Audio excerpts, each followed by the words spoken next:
Assalamualaikum warahmatullahi wabarakatuh. Perkenalkan, nama saya Fauzia Ainingsi, NIM J1A118282. Saya dari Fakultas Kesehatan Masyarakat, Konsentrasi Kesehatan Lingkungan, Universitas Halu Oleo. Antropometri merupakan ilmu yang mempelajari tentang ukuran tubuh manusia. Dalam bidang ilmu gizi digunakan untuk menilai status gizi.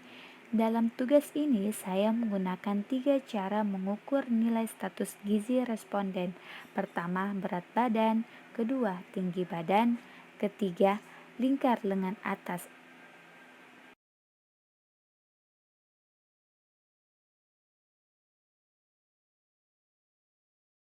Satu, siapkan alat timbangan berat badan dan lembaran pencatatan. Kedua, alat timbangan diletakkan di permukaan yang datar. Ketiga, responden harus menggunakan pakaian yang seminimal mungkin dan jangan lupa melepas barang-barang yang mempengaruhi pada saat pengukuran. Keempat, pastikan angka di timbangan menunjukkan angka yang 0 sebelum digunakan. Kelima, responden berdiri tegak di tengah timbangan, tangan berada di samping, dan pandangan berada ke depan. Keenam, baca hasil timbangan yang menunjukkan angka yang stabil. Setelah itu dilakukan pencatatan. Pertama, dicari tempat dengan alas rata dan dinding yang tegak lurus. Kedua, digantungkan mikrotois atau alat pengukur tinggi berat badan secara tegak lurus pada dinding dengan terlebih dahulu menarikkan sampai angka 0. Ketiga, diminta responden untuk melepaskan alas kaki dan barang-barang lain yang dapat mengganggu pengukuran. Keempat, dipastikan responden yang akan diukur berdiri tegak dengan mata memandang lurus ke depan, bahu lurus, punggung dan pantat menempel ke dinding, kaki rapat dan tumit menempel di dinding.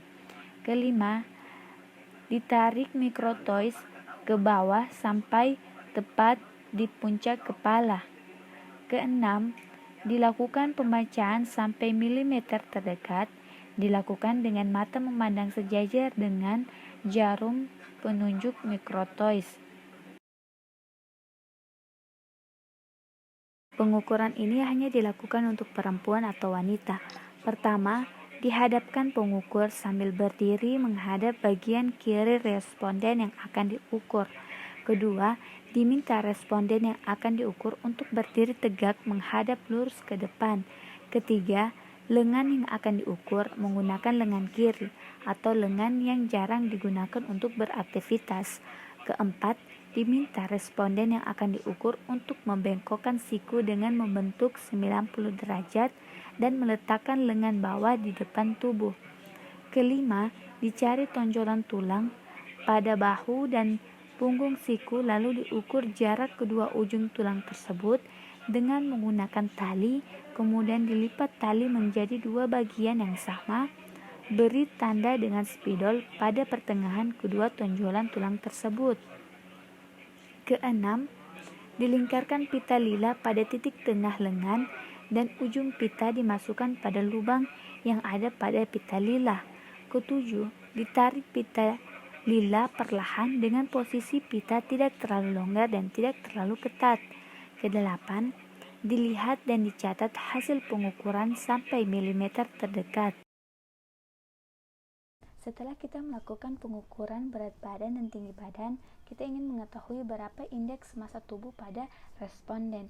Nah, indeks massa tubuh atau IMT dapat menggunakan dengan rumus berat badan dibagi dengan tinggi badan pangkat 2. Nah, berat badan sini satuannya kilogram, sedangkan tinggi badan satuannya meter.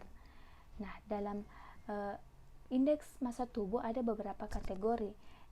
Jika angka atau nilai yang didapatkan kurang dari 18, maka berat badan kurang. Jika didapatkan nilai atau angka 18,5 sampai 22,9, maka berat badan normal. Nah, jika angka yang didapatkan atau nilai yang didapatkan 23 sampai 29,9, maka berat badan kecenderungan obesitas. Jika angka atau nilai yang didapatkan lebih dari 30, maka berat badan obesitas. Dalam pengukuran indeks massa tubuh pada 3 responden yang saya lakukan, itu didapatkan pada responden pertama pada usia 56 tahun dengan jenis kelamin perempuan, indeks massa tubuh yang didapatkan 25. Dalam artian di sini berat badannya berlebihan atau kecenderungan obesitas. Nah, responden kedua atas nama Fahrul dengan jenis kelamin laki-laki dengan usia 22 tahun didapatkan indeks massa tubuh 17,6. Dalam artian berat badan kurang. Nah, untuk responden terakhir atau responden ketiga atas nama Bunga dengan jenis kelamin perempuan dengan usia 16 tahun, indeks massa tubuh yang didapatkan 20,1 dalam artian berat badan normal. Dalam semi FFQ, saya melakukan terlebih dahulu wawancara terhadap responden untuk mendapatkan informasi daftar makanan yang sering dikonsumsinya selama ini. Dari hasil wawancara tadi, saya sudah menuliskan jenis atau beberapa daftar makanan yang sering dikonsumsi responden. Kemudian dibuatkan formulir semi kuantitatif food frequency, di mana tabel ini terdiri dari beberapa item, yaitu daftar bahan makanan, ukuran porsi, dan frekuensi atau seringnya responden mengonsumsi makanan tersebut, apakah lebih dari 1 kali per hari, 1 kali per hari, 3 sampai 6 kali per minggu, 1 sampai 2 kali per minggu, 2 kali per bulan atau kurang, dan tidak pernah. Kemudian item terakhir, keterangan. Setelah kita sudah memasukkan semua daftar bahan makanan yang sering dikonsumsi responden ke dalam formulir semi kuantitatif food frequency melalui wawancara tadi, kemudian kita ingin mengetahui berapa total energi, protein, lemak, serta karbohidrat yang diperoleh responden dari seringnya mengonsumsi bahan makanan melalui tadi wawancara. Pertama, kita mengunduh dulu aplikasi NutriSurvey. Nah, di sini saya sudah mengunduh aplikasi NutriSurvey. Nah, caranya itu gimana? Pertama, kita kembali dulu ke formulir semi kuantitatif food frequency. Nah, di sini kan sudah terdapat daftar bahan makanan yang sering dikonsumsi responden. Sudah tertera juga ukuran porsinya berapa, terus berapa seringnya atau frekuensi responden mengonsumsi bahan makanan tersebut. Terutama pertama ini nasi. Nah, nasi di sini responden sering mengonsumsi 1 porsi besar, di mana 1 porsi besar itu beratnya 300 gram, yang dimana responden mengonsumsi 1 porsi besar dalam waktu lebih dari 1 kali dalam per hari. Nah, dimana 1 kalinya itu adalah 3 kali per hari. Nah, ini kita masukkan ke NutriSurvey. Nah, NutriSurvey pertama kita tulis di sini nasi, enter. Nah, di sini kan banyak pilihannya nasi. Nah, responden itu sering mengonsumsi nasi putih. Kita klik nasi putih. Nah, di sini kita isi berapa beratnya. Tadi kan beratnya 300 gram. Nah, 300 gram. Nah, itu di sini kan sudah secara otomatis terisi. Selanjutnya dilakukan hal yang sama secara terus-menerus sampai semua daftar makanan yang sering dikonsumsi responden terisi di aplikasi NutriSurvey. Jadi, di responden atas nama Ibu Asni, dia daftar makanan yang sering dikonsumsinya ada 21 daftar makanan. Jadi, dilakukan juga di aplikasi NutriSurvey sebanyak 21 daftar makanan. Kemudian setelah itu didapatkan total analisis energi, protein, lemak, dan karbohidrat. Saya sudah membuatkan tabel tentang energi, protein, lemak, serta karbohidrat yang diperoleh dari hasil seringnya dikonsumsi makanan dari responden.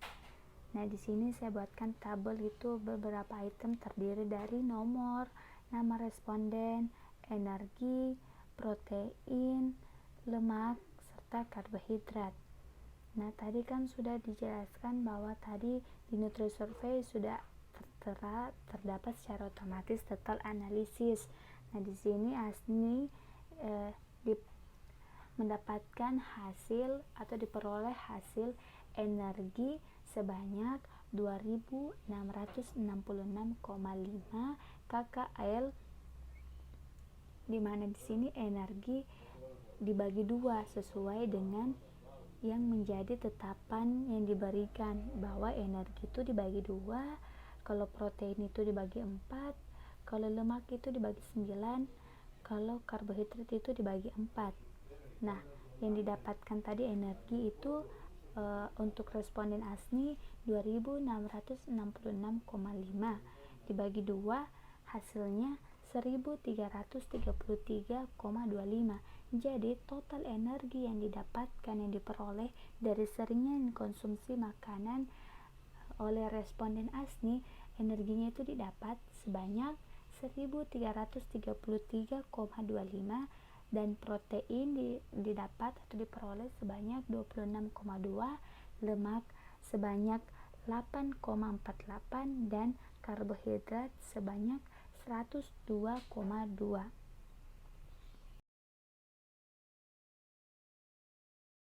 Dalam Food Recall 24 jam dilakukan juga proses wawancara, tapi wawancaranya di sini selama 2 kali 24 jam. Inilah hasil yang didapatkan selama proses wawancara yang dilakukan selama 2 hari atau 2 kali 24 jam. Tadi kan sudah dibuatkan tabel kuesioner Food Recall 24 jam dari hasil wawancara yang dilakukan selama 2 hari atau 2 kali 24 jam. Kemudian kita ingin mengetahui berapa total energi, protein, lemak, serta karbohidrat yang diperoleh selama mengonsumsi makanan yang sering dikonsumsi dalam waktu 2 hari atau 2 kali 24 jam. Caranya sama dengan yang dilakukan sebelumnya. Jadi dari tabel kuesioner Food Recall 24 jam, semua daftar makanan yang disusun di kuesioner Food Recall dikasih masuk di dalam aplikasi NutriSurvey. Kemudian diperoleh total energi, protein, lemak, serta karbohidrat pada hari 1 dan hari kedua. Kemudian ditotal, lalu didapatkan hasil perbandingannya.